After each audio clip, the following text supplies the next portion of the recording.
গোপন সূত্রে খবর পেয়ে মালদা জিআরপি থানার পুলিশ মালদা টাউন স্টেশনের 1 নম্বর প্ল্যাটফর্ম থেকে বিপুল পরিমাণে ফেনসিডিল উদ্ধার করল। নিষিদ্ধ এই ফেনসিডিল পাচারের ঘটনায় 3 অভিযুক্তকে গ্রেপ্তার করল মালদা জিআরপি।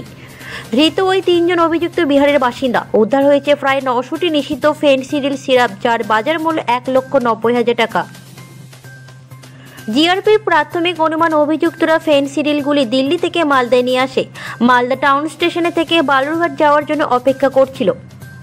বিশেষ সূত্রে খবর পেয়ে জিআরপি মালদা টাউন স্টেশনের 1 নম্বর প্ল্যাটফর্মে অভিযান চালিয়ে 5টি লাগেজ ব্যাগ থেকে প্রায় 900টি ফেনসিডিল সিরাপ উদ্ধার করে। অভিযুক্তরা এই ফেনসিডিল সিরাপের বোতলগুলি বালুরঘাটের হিলি সীমান্ত দিয়ে বাংলাদেশে পাচারের ছক কষেছিল।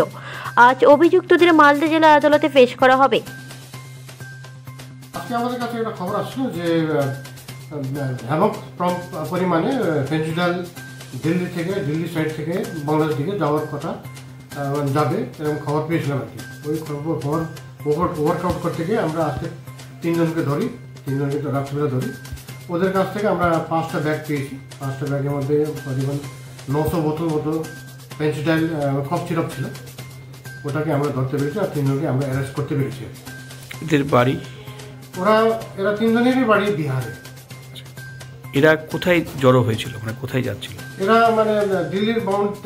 দিল্লি থেকে আসছিল, এখানে মালদা নেমে আবার ওই দক্ষিণ দিনাজপুর হিলি সাইড দিয়ে যাওয়ার ওদের প্রোগ্রামটা ছিল, যেটুকু আমি বুঝলাম।